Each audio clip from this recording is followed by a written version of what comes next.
Dear students, myself Dr. Nadeem from Biotechnology Department of KMC Language University.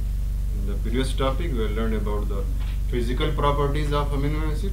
Now, another important property that comes under chemical property. Today I have to learn these properties is starting from acid-base property. So, what is the basis of this acid-base property? It is the isoelectric point. What is isoelectric point? It is the pH at which an amino acid has no net charge. It behaves as neutral, and every amino acid has its own isoelectric pH, and at this pH the amino acid behaving as neutral, although amino acids have both positive and negative charges. But this is the pH, that is why it is known as isoelectric pH, where the charges cancel each other. In this way the amino acids are behaving like neutral molecule. So this is the basis for acid-base property.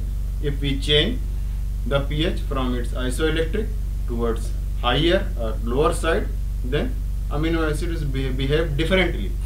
If that pH is changed to acidic, that is low pH, then amino acids behave as cation.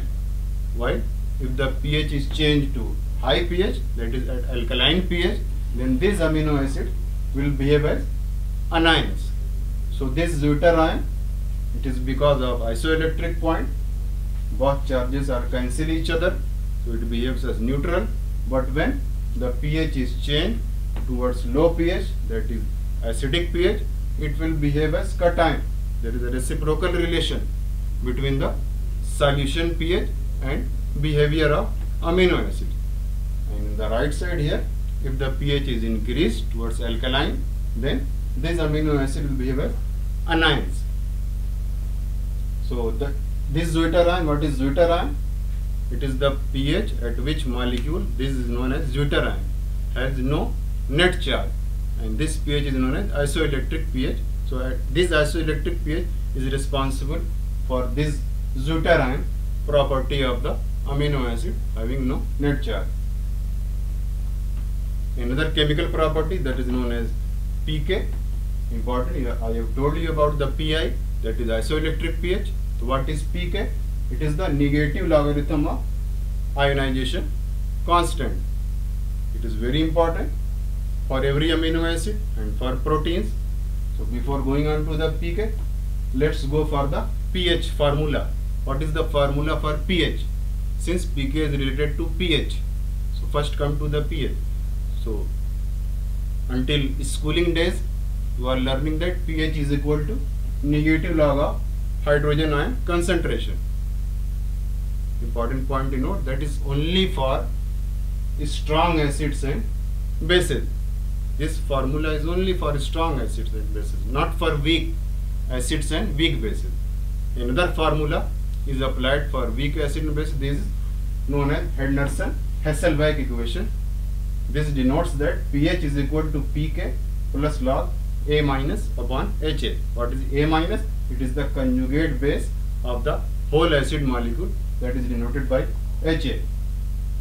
Like in case of acetic acid, it is CH3COH.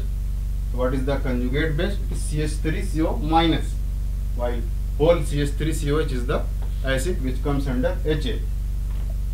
So in other term, apart from denoting pK as the negative logarithm of ionization constant, how can you easily identify, how can you easily denote, can you easily define this pK? It is the pH at which 50% of the acid or base has been neutralized by titration with strong base or strong acid. Another important point to note, that it is the 50% of the acid, weak acid. Which acid? Weak acid or weak base has been neutralized by strong base or strong acid. So it is the that time of solution of amino acids where 50% of the molecule is changed to acid or base and 50% of the molecule in the deuterion. Okay? I have noted it here. Here 50% of the molecule are in deuterion, while 50% of the molecule has been changed to either this side or this side. That pH is known as pK value.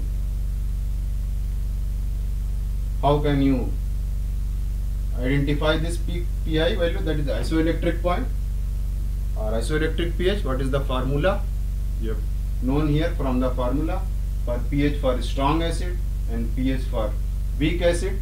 Now come to the formula for isoelectric pH. Giving example of glycine. So this pI is equal to pK1 plus pK2 upon 2 for glycine. So pK1 is 2.4 and pK2 is 9.8 divided by 2.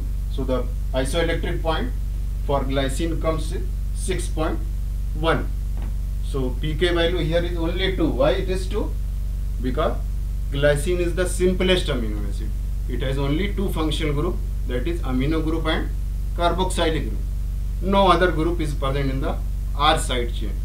If there is additional or extra amino or carboxylic group or any other group, then it is additional pK value, that is known as pK3 value.